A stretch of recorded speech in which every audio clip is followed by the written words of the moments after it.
everyone. Welcome. So good to see you. Dennis and Pat and Mary, welcome. I see Alexandra, welcome, and Bert. So glad you are here. I see Marcia, and I think I see Betty with her. Hello, Betty. Yay.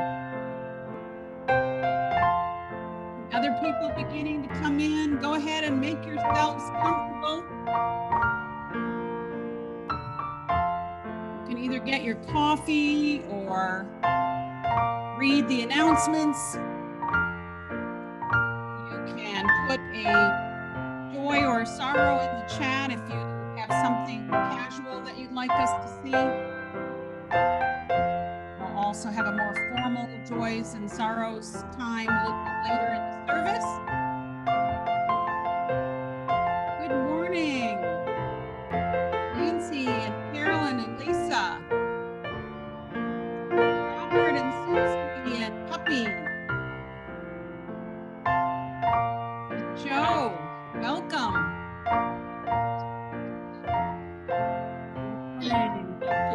Judith and Dell, hello, good morning. Good morning. Good morning, everyone in Durango. Good morning. I see Bonnie and Aline and Kathy. Hi there. Good to see everyone.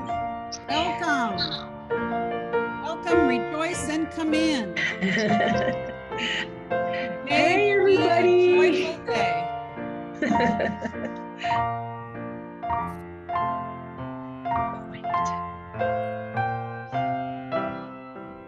Enter. We're so glad you're here today. Wow, look at these sunflowers. Thank you. Glad to be here. Yes, aren't we all? We'll get started in about 5 minutes, so if you want to get yourself set, make sure you have your donut or your bagel. Or maybe something healthier, but those would be my choices. Judy, hi.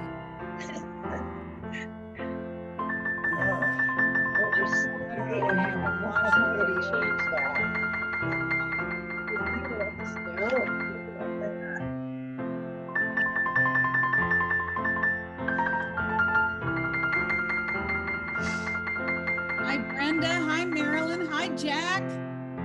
And good morning, Kathleen and Mary.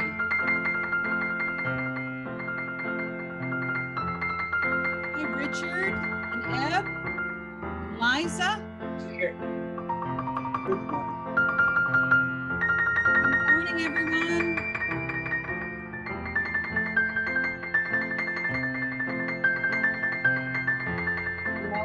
This is what they mean when they say the tinkling of the ivories.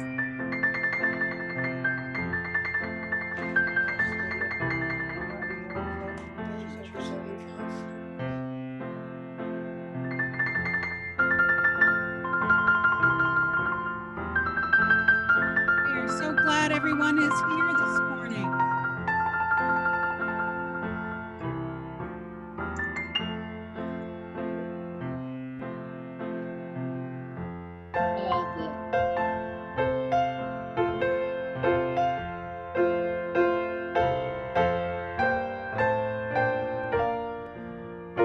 Any of these announcements you see, you are also welcome to go check the website for them.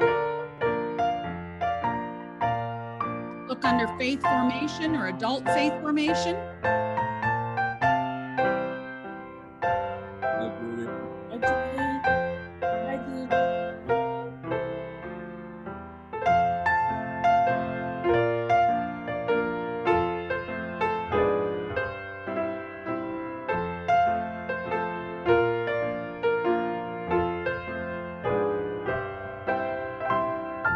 Reverend? happened. I'm here because I've written some books, so please let me know when it would be appropriate to talk about them a little bit.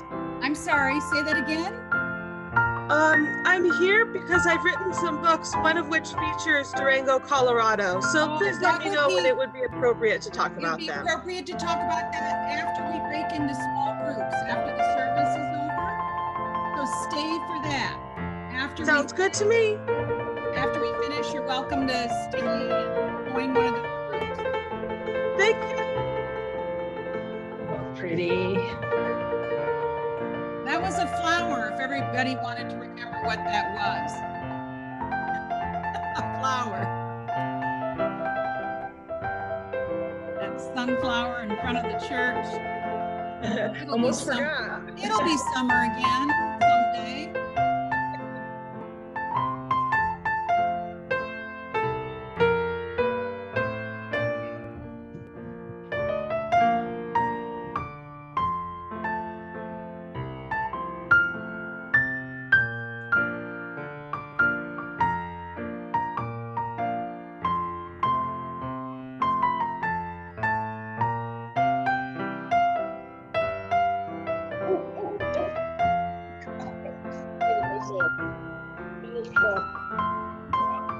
That's okay. People are still arriving. We're almost ready to get started. I'm going to mute all the microphones in just a minute.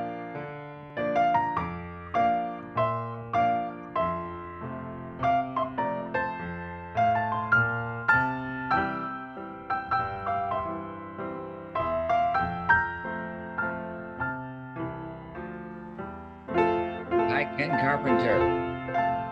Hey there.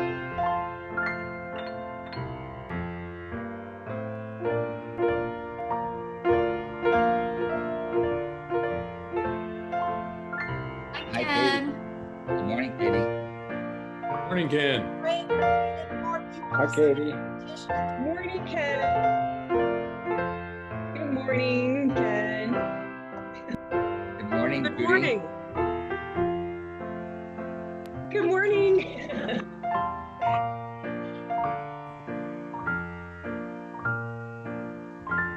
Good morning.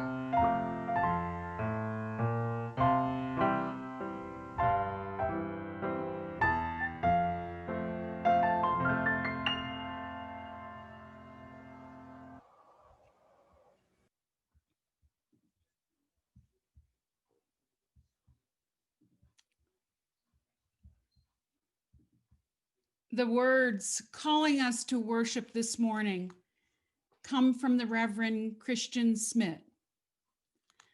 Let us wake up.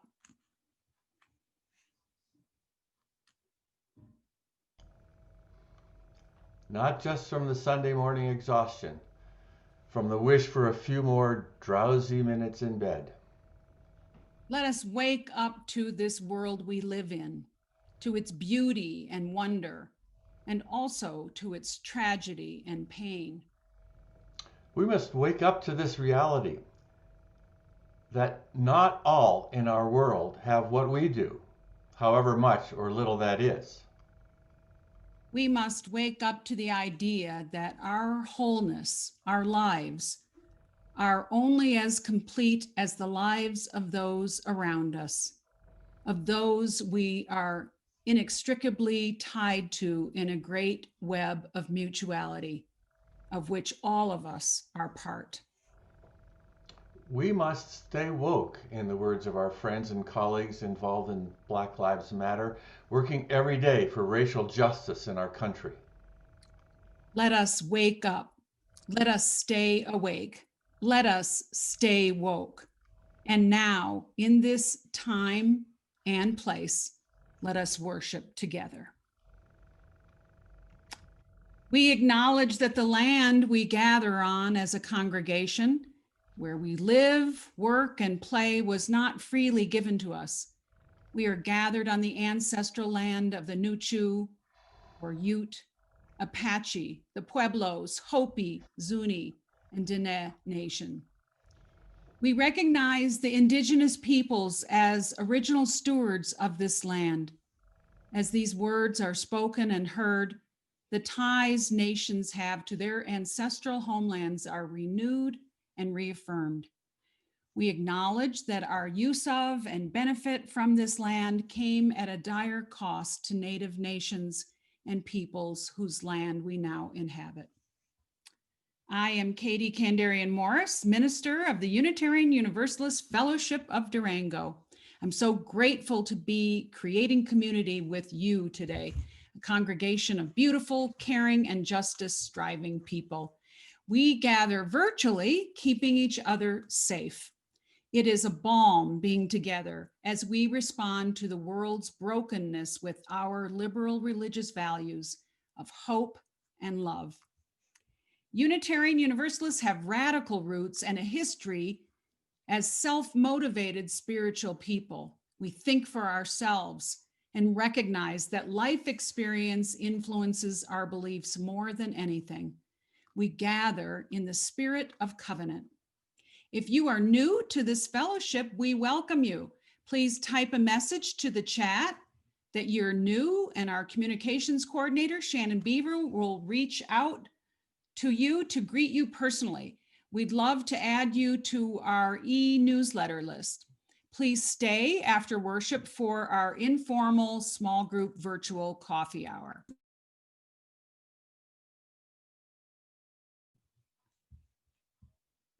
And leading our service with me today is our worship team. Tom Miller, worship associate, Sarah Sauter, interim director of faith formation, is serving today as our storyteller. Shannon Beaver and Cheryl Guy are our greeters. James Mirabal leads our tech support along with Dennis McClure. Our musician today is Lawrence Nass, and Elizabeth Crawford will lead our hymn today. The UUA has asked us to take a poll.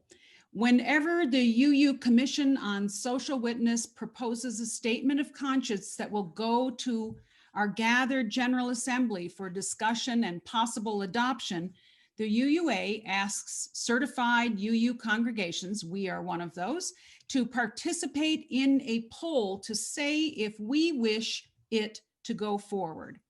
The SOC, the Commission on Social Witness, asks the UUA organizations and members to actively engage, here's what it is, in undoing intersectional white supremacy in all of its manifestations. It calls for 1, action to engage with the movement to overcome racism in our communities through organized social action, and 2, carrying forward healing actions described in Widening the Circle of Concern. We're going to be talking about some of those today. And 3, building relationships across boundaries of privilege and oppression. We announced this in your Friday e-announcements. I hope you took a look in there. So now, UUFD, we will now take a poll where you can vote yes or no on the following question. I'm going to tell you how to do it in a minute, okay? Here's the question. Should the draft statement of conscience entitled Undoing Intersectional White Supremacy be placed on the final agenda of the General Assembly 2021? That'll be held in June. Now, please look at the bottom of your screens. We've sorted this out for you that you might find this button in a different place depending on whether you are using a Mac or a PC. But the button would either be, if you're using a Mac, it'll be with your reactions button down at the bottom. So find that and click on it. You'll see the yes or no. Don't press it yet, just find it. If you are using a PC, you'll find it where you have your participants button. So click on that and you should be able to find your yes or no. Okay, I'm gonna wait a second and I'm gonna make sure I can see you all. Have you located the yes or no button? Look around a little bit. I'll just kind of sing for you while you're finding it. On the right, you can find it under reactions. I just made up the song. If you have a Mac, it should be there. If you have a PC, You could find it under participants. Yeah? Okay, I saw some people voted already. You might have to do it again if it goes away. Okay, you're voting. Okay, I was going to call for the vote, but go for it. Just vote. And I see people are voting now. Yes, yes, yes, yes, yes, yes, yes, yes, yes, yes. Hey, I didn't get it. It will be either under your reactions or your participants. People, I see you. if you can't find it, go ahead and raise your hand if your answer is yes, and then I'll make sure I ask for no's. All right, I don't have to have an exact vote because it's a poll. And I'm hoping that we'll be able to say that we would like to put it on there. Okay. I think that looks good. Now I'm going to just make sure that raise your hand if you didn't find it, if you weren't included in the poll. Raise your hand. Okay, that's a yes for a yes. And is there anybody that wants to vote no? I don't know. I don't know what it's about. I came late. I'm sorry. Okay. All right. Well, that's good. I see that we have enough yeses that our congregation can agree that we would like to have that statement of conscience included on the General Assembly agenda. And it will say, the question will be posed to the delegates at the General Assembly, the draft statement of conscience. In other words, it's a draft. It means we're going to work on it some more before we accept it. The draft statement of conscience would be undoing intersectional white supremacy. So if you're like, well, what is that? I want to know more. You can go to the UUA website and find out more, read about it. And you might even want to talk to the board, our UUFD Board of Trustees, to be a delegate, because we get a number of delegates to attend General Assembly, and we're going to be doing it virtually. So you don't even have to get on an airplane. We have at least 4, maybe we've even gotten another delegate because our numbers have gone up. So we will need delegates to attend and be at those business meetings. It can be a lot of fun if you like that sort of thing. All right, thanks everybody for participating. Well, we define worship as shaping things of worth. In doing so, we create community, providing opportunities for transformation.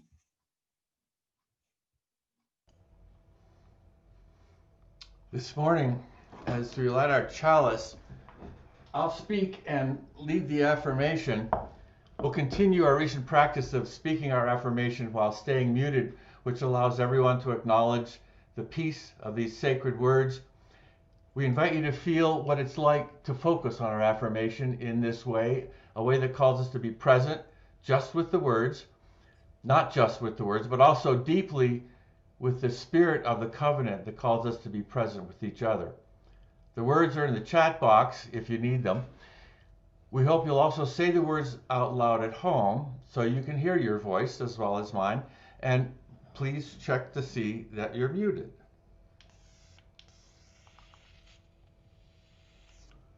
Love is the doctrine of this church. The quest for truth is its sacrament, and service is its prayer. To dwell together in peace, to seek knowledge in freedom, to serve human need. For these high purposes do we unite in worship.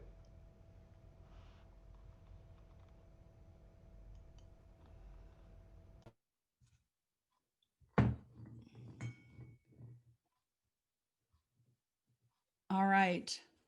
I invite you now, if you aren't already, go up to the right corner and change your screen to gallery view so that you can see all the boxes. That'll help you see who's present.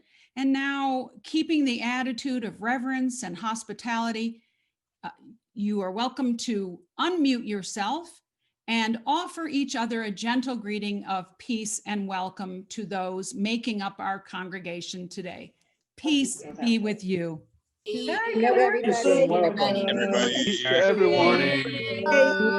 Hi, Mary Jackson. Swisher. John and Jen, say Hello. hi. Hey, Welcome, everyone. Alexandra. Thank you. Here. Jam. And Jam. Hey, everybody. Everyone. I can't wait for you to run. I'm gonna go ahead and mute everyone now. Oh, yeah. Hi. All right, peace be with you. We share our joys and sorrows in a ritual of candle lighting in community. If you are so moved, I invite you to offer a joy or sorrow of a personal nature. And a reminder, please no issues of a political kind until we get to the breakout rooms after worship. And I will go ahead and light a candle for you. If you have a joy or sorrow, please type your name in the chat so we can identify you. And also please offer just a phrase or two, being mindful of others. I'm going to begin today lighting a candle to represent all of us who are concerned about our fragile and sacred democracy. On this Martin Luther King Day, Sunday, and the upcoming inauguration day, we pray for peace and for a peaceful transition of power. For those serving as leaders for our democracy, we pray for wisdom, for courage, for open minds and hearts to trust truth. For all of us, may we light a candle for hope and resilience as we navigate these days ahead. I'll go ahead and start with that candle, and Tom will call upon people who've put their name in the chat. We light this candle.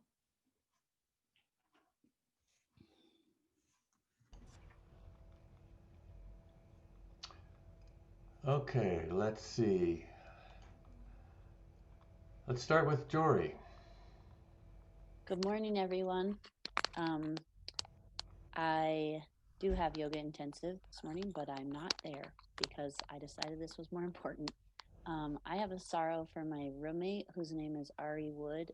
His stepdad is in the hospital, and it seems that he had a stroke and has been on a ventilator and is probably not going to make it because of COVID. And my prayer goes out to him to be able to process that well. He's getting a lot of pressure from his family to go back to Texas and be with them, and he doesn't feel like that's in alignment. So just Richard Wood, put in your hearts. Thank you. We light this candle. Suzanne A., you're next.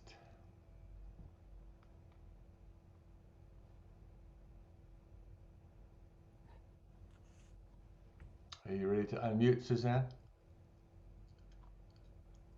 It's a strange joy. A close friend and colleague, Ray Castellano, who was one of the leaders in the somatic therapy movement, and in listening to babies and helping parents connect with their babies when there was attachment disorder, died of pancreatic cancer, which is what they're following me to prevent with pancreatic cysts that I have.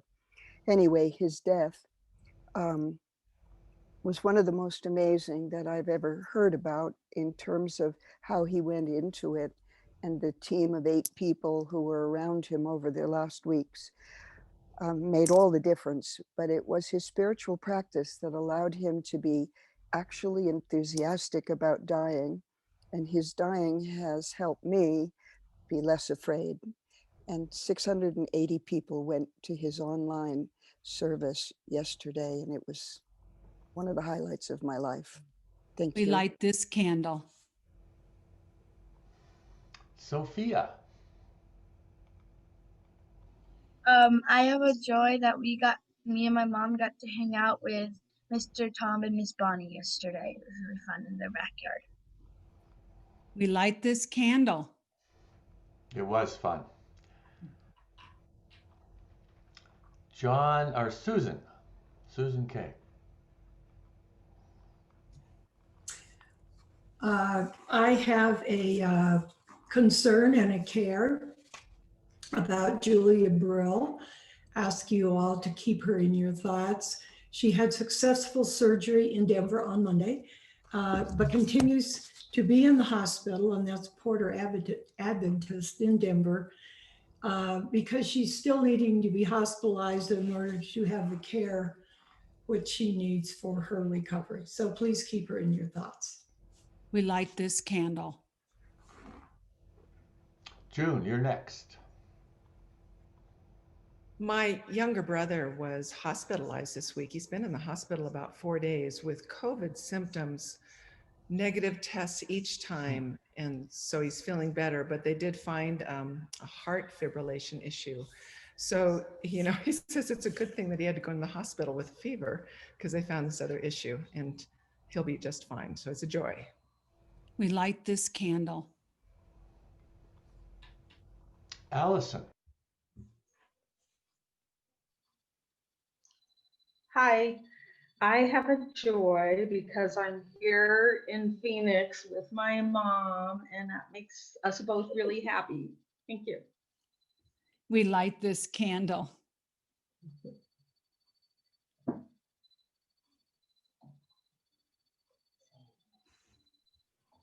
Unmute, Tom.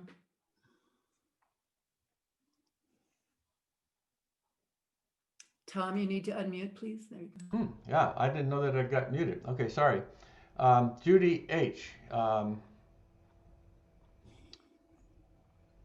think that's me. That's you.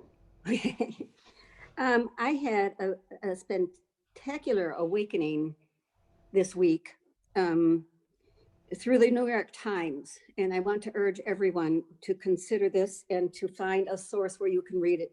The article was titled Debatable, and I know that this is not political. It is huge about social media and power. So please look for it. We light this candle. I, at this point, see nobody else in the chat line. Is anybody else waving their hand? Can't tell. Looks like that's it at this point, Katie. So we will let this last candle symbolize the silent prayers we hold in our hearts. May we hold close all these appeals.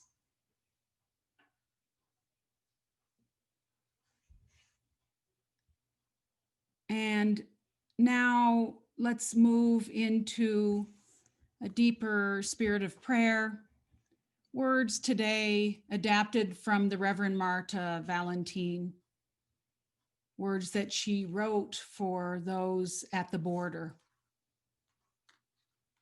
Spirit of compassion, isn't it amazing how we crave to know an outcome before its time? Even as we accept that we cannot know how anything will go. We do not know if the mounds of obstacles will become dirt cleared away, of earth made into mountain. We do not know if fresh air will degenerate into a stagnant suffocation or be sucked out of lives longing to breathe freely and easily. If the deserts will spring a true oasis or continue to offer a false vision of survival. If the shores will be flowing invitations into unfathomable freedoms or a fearfully ebbed withdrawal of even the tiniest hospitality.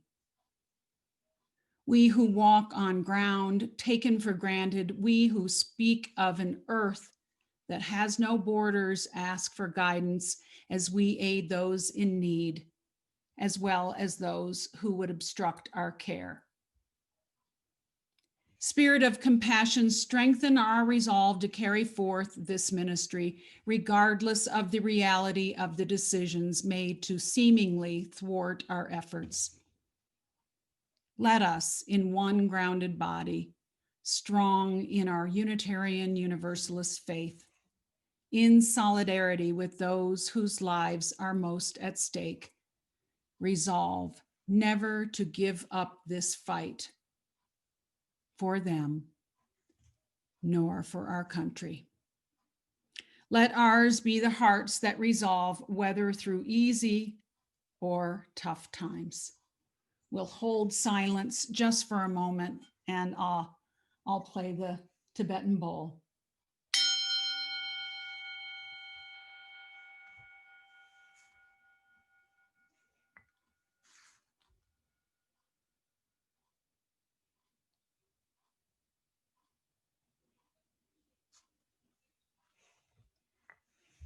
May it be so.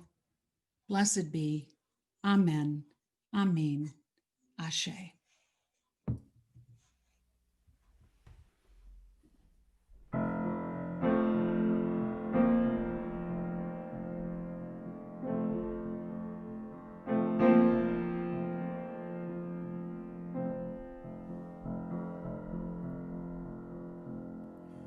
One man come in the name of love.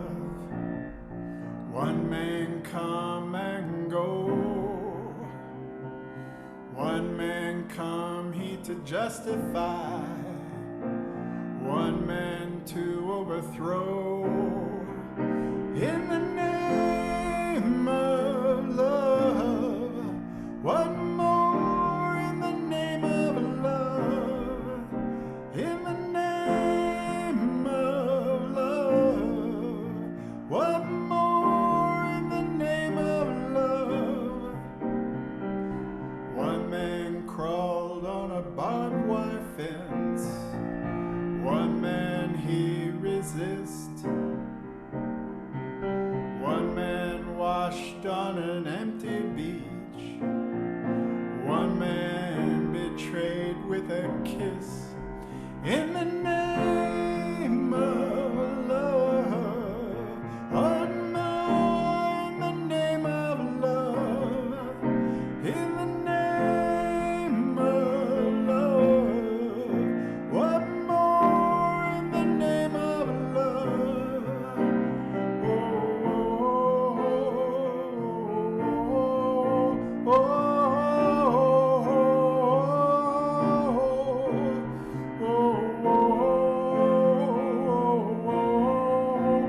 oh,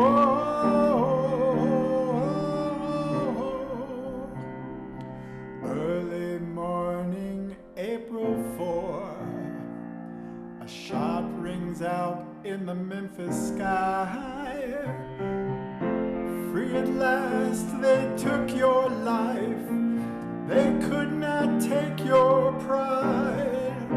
In the name of love, one more in the name of love.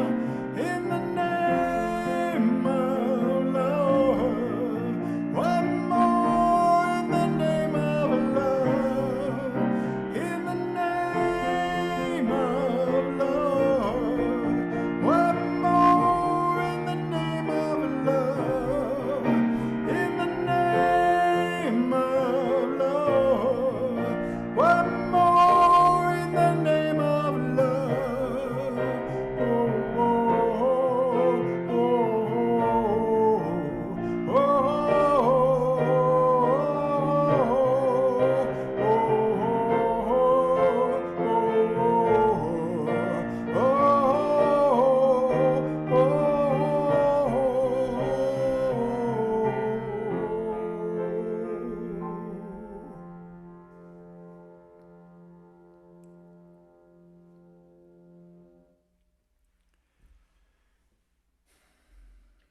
As usual, very lovely. Thank you, Lawrence.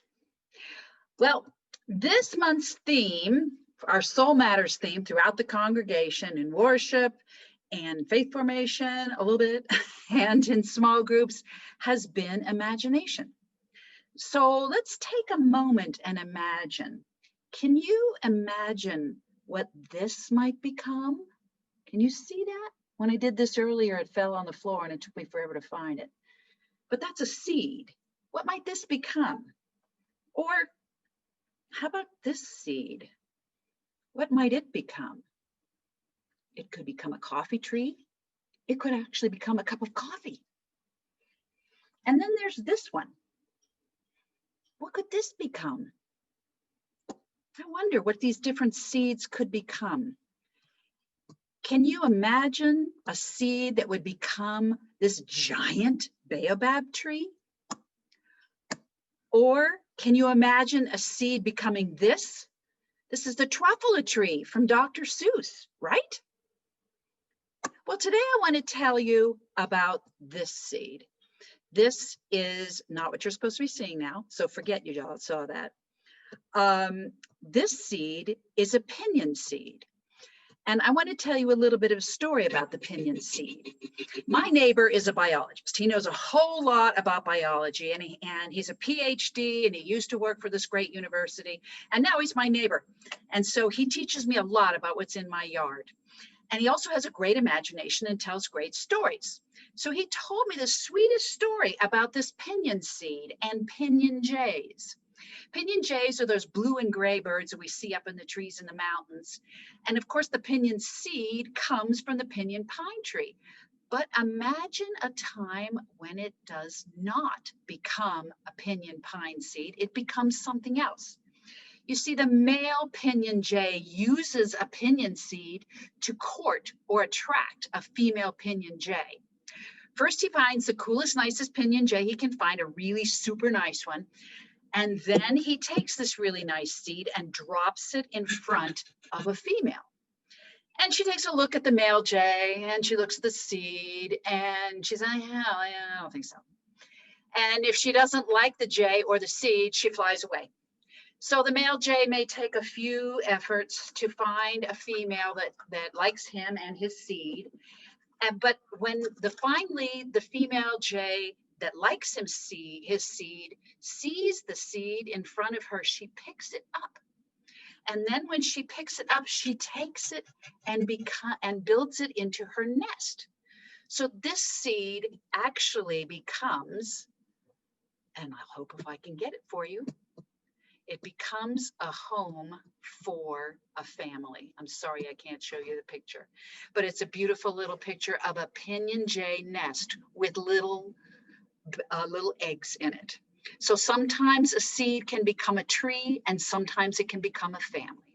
And that's the story about imagination that I want to leave with you today. And I invite you to join us now in faith formation by clicking on the link in your chat, and we'll see you there.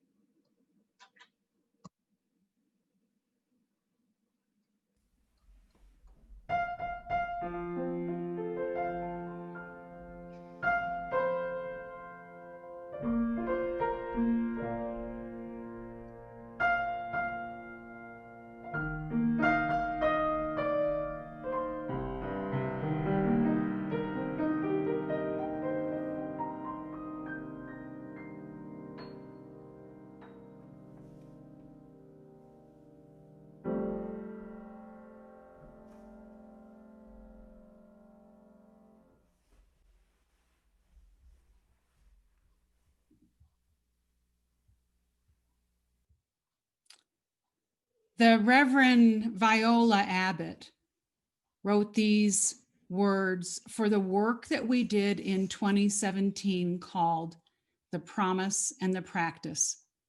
It was a Sunday worship service centering voices of Black UUs.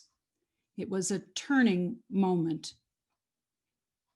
On this MLK Sunday, I'd like to offer it again for us. We are Unitarian Universalists. When we lift up our 7 principles, some of us think of them as a form of theology, but they are more important to our collective than that. They do not tell us what we should believe. They tell us how we should be. They tell us how we should act in the larger world and with each other. We are brought here today by the fact that Unitarian Universalism has fallen short of the image that was presented to the world and to many of those who embraced this religion. But we are also brought here today by the truth that Unitarian Universalism has shifted course to move toward a place of wholeness, a place that perhaps never existed for us as a denomination. It has been a long and sometimes unforgiving road to today, but we are here today because we are mindful of that past and because we have hope for the future. We want the practice of this faith to be a fulfilling manifestation of its promise. Open your hearts, seek new ways of understanding. Here ends the reading. I have always believed it important for us to be reminded of Dr. King's radical message beyond that of his I Have a Dream speech. Words that urge us to move out of an old comfort. In the last book published before his assassination, King spoke directly to us. He said, "The white liberal must rid himself of the notion that there can be a tensionless transition from the old order of injustice to the new order of justice." That book, Where Do We Go From Here? Chaos or Community, was written in 1967. I think that Dr. King would tell us the same thing today. In June of 2020, at the last General Assembly, the UUA Commission on Institutional Change brought forth their report titled Widening the Circle of Concern. Produced as a book, and I was going to show it to you, and then of course I left it in the other room. It's a beautiful blue book. It is also available for all of us to download as a free PDF. And Shannon is going to post in the chat the link so that you can find that. And if you're not able to navigate that, don't worry about it, because you can, after the service is over, you can simply go to the UUA website and see where it's available for your download. And in fact, I'll write myself a note to put it in next week's e-announcements. Why is this report being sent to us with an urging that we take up the work? Well, in 2017, and you heard some readings earlier from that time, our then UUA co-presidents lamented the learnings of the assembled Black, Indigenous, and people of color, what we call BIPOC, Black, Indigenous, people of color. They identified the perennial problem of race in Unitarian Universalism, now being understood as a theological mandate. In other words, how we deeply understand ourselves and how we want to be.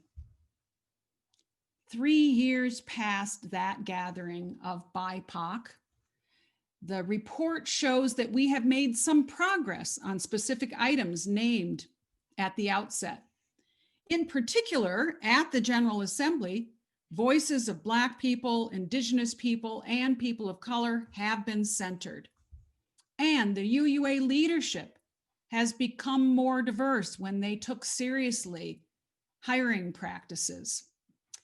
And in our congregations, more white people are engaged in anti-oppression work.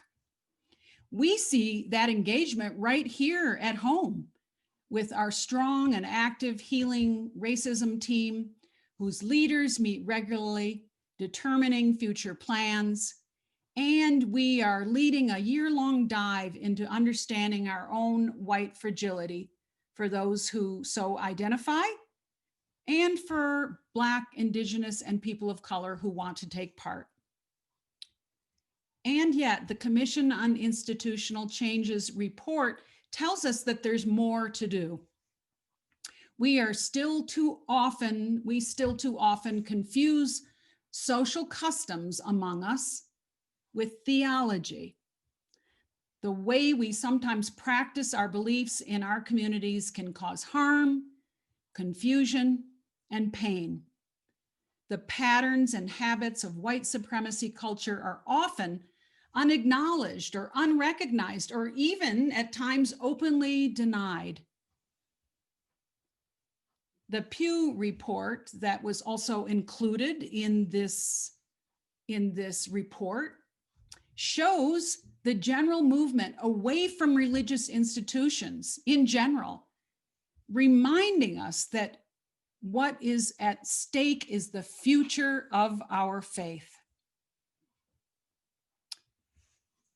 If we didn't see it before, since Charlottesville, white extremist hate groups have been all over the news and our towns. We see them and we know what they're about. So why do we talk about the work we need to do in our congregation as dismantling white supremacy culture? What is really happening, deeper than the hate that we see, is that we live in a culture that reproduces, sometimes overtly and sometimes very subtly, the idea that white is supreme. Our work is to begin to break it down. It's complicated. I sometimes struggle to imagine how to respond in our isolated southwestern Colorado congregation. It's so easy to think of ourselves as separate from the problem. I find myself dealing with overwhelm rather than imagination. I deal with my own overwhelm as I reflect on the dominant monocultural makeup of our leadership in the community of Durango, or even in our own fellowship.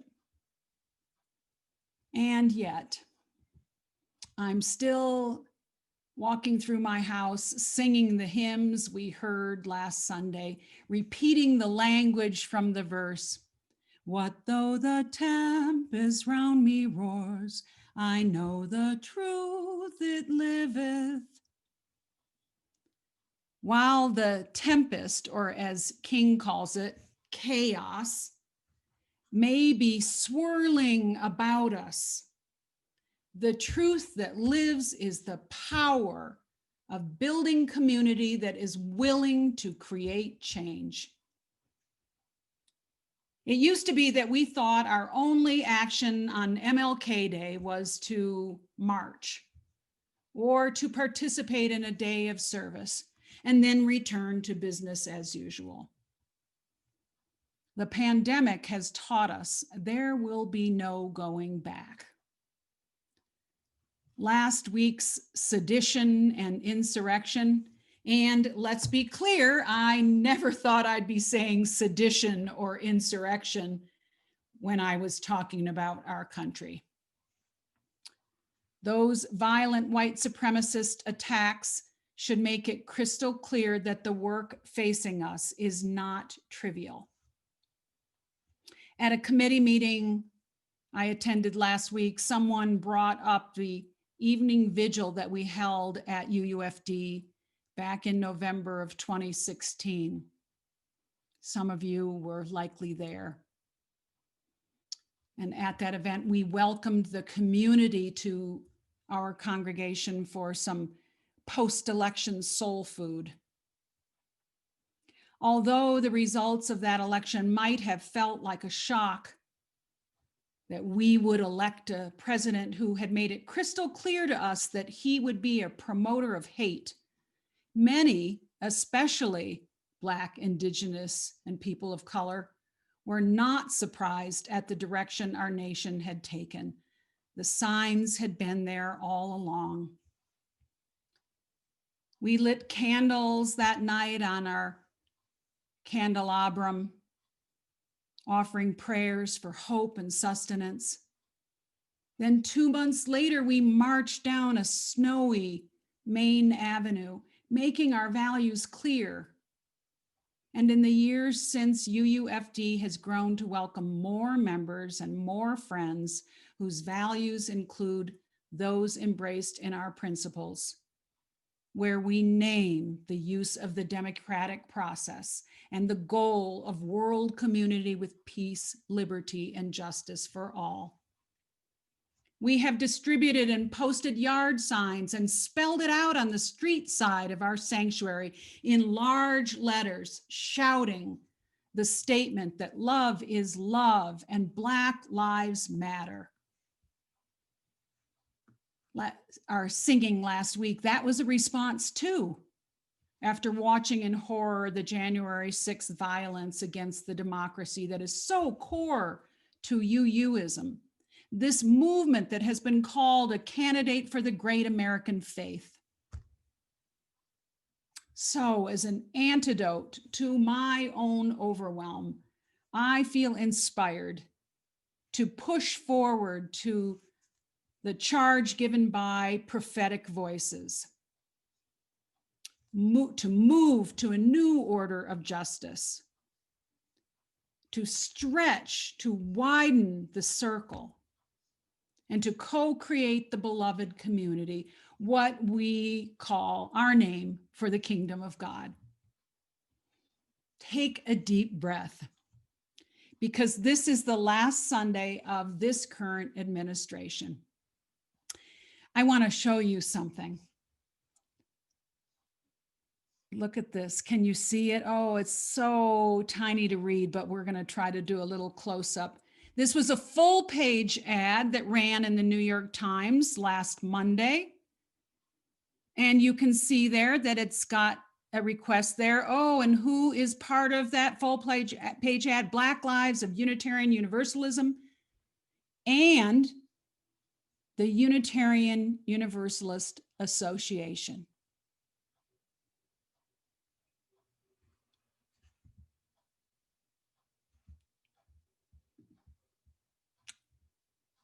Widening the Circle of Concern is a textbook for our goals and values, for keeping our faith strong, for responding to the hate that we see trying to squash the democracy and inclusion we so love.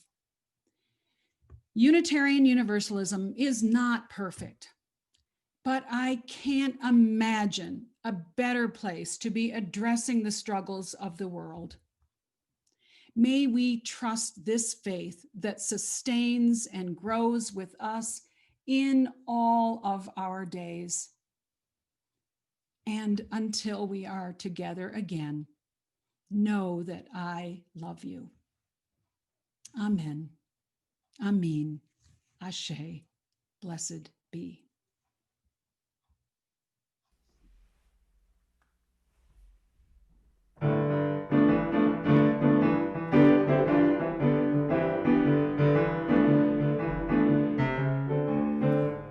If you wake up and don't want to smile, if it takes just a little while,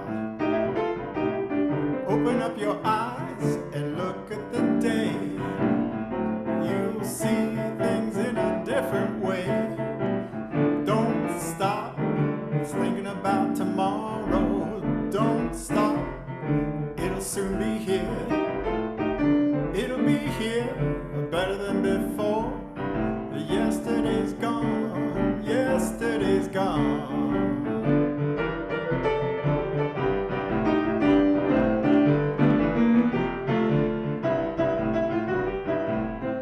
Why not think about things to come and not about the things that you've done? If your life was bad to you, just think what tomorrow will do. Don't stop thinking about tomorrow. Don't stop, it'll soon be here. It'll be here, better than before. Yesterday's gone, yesterday's gone.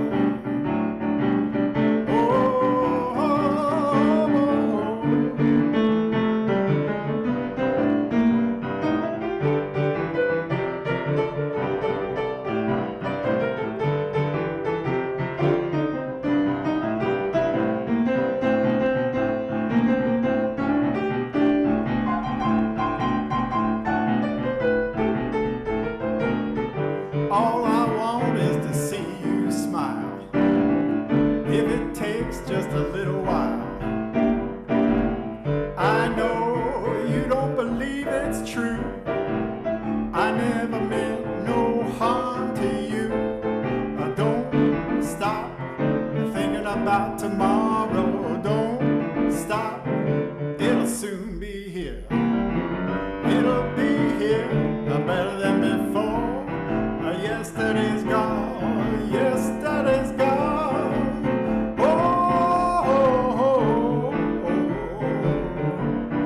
Don't you look back.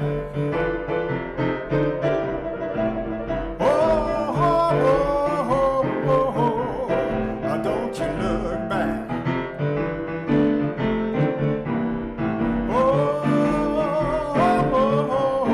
Don't you look back.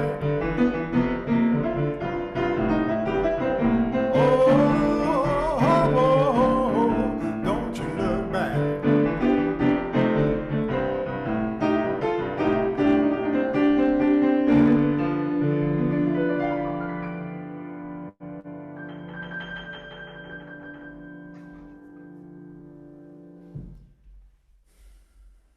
Yeah, thank you, Lawrence.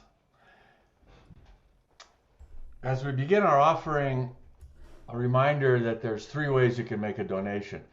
First, by check, or you can go on our website, and you can also text using your phone and checking that. And pretty soon, oh yeah, we've got it in the chat line now. All those ways to make a donation.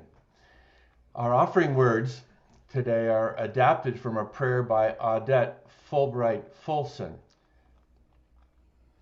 We have gathered once again to rejoice in the light offered to the world by Reverend Dr. Martin Luther King Jr.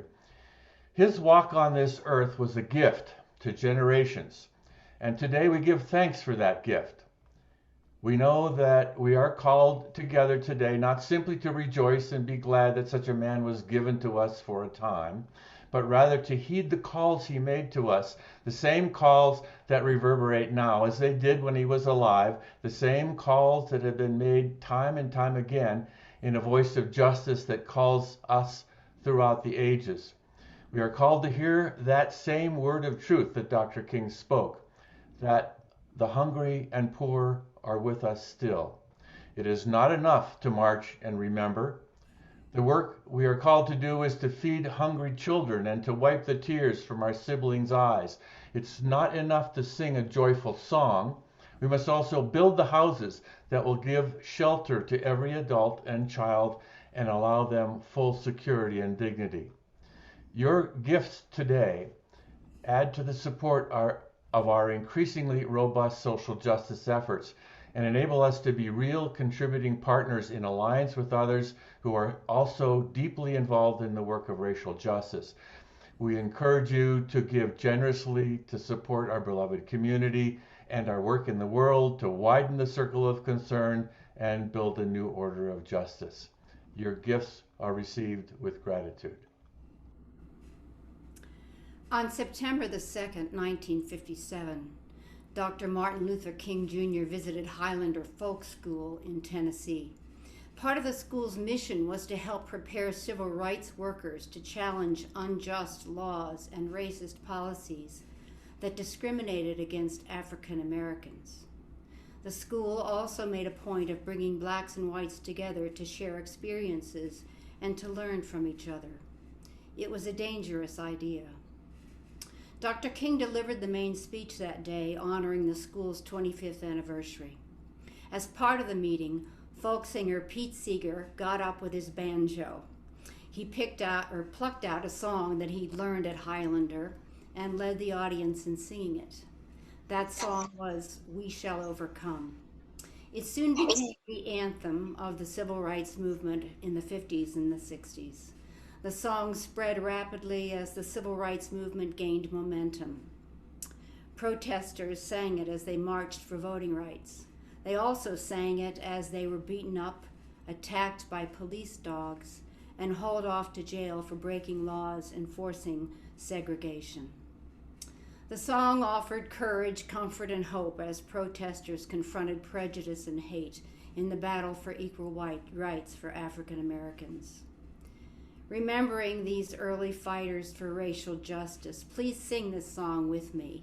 The words are in chat.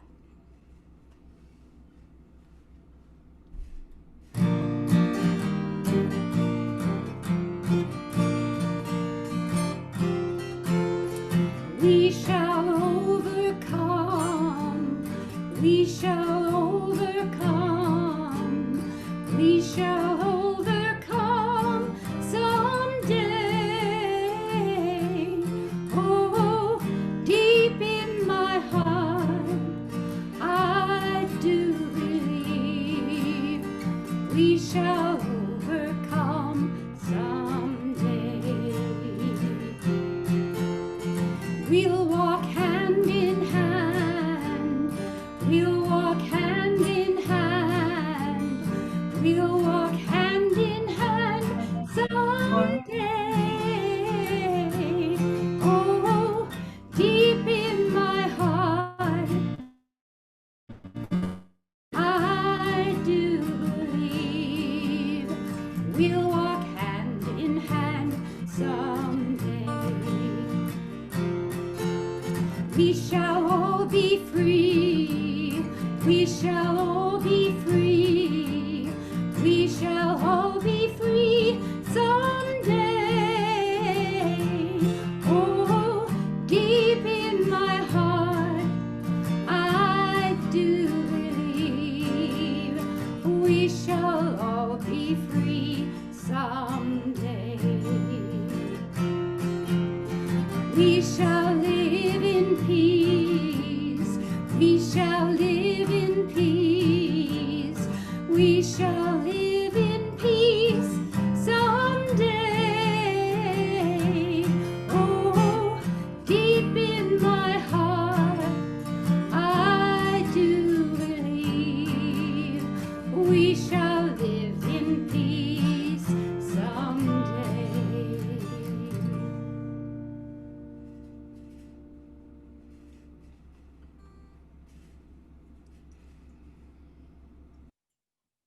We'll extinguish our chalice, whether that's here in my house, at Tom Miller's house, or at your house.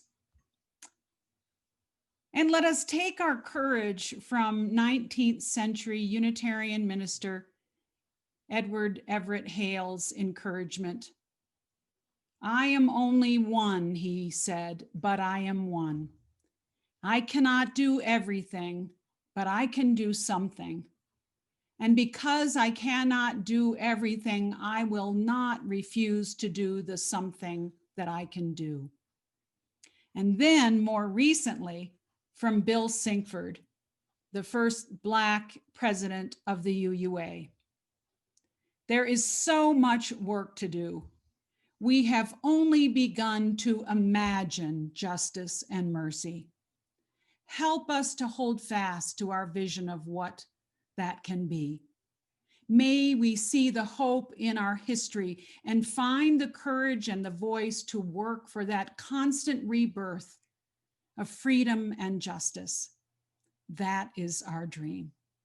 Let's do it. Go in peace. Amen. Stay with us, won't you, for breakout rooms to have virtual coffee and fellowship with those in the congregation.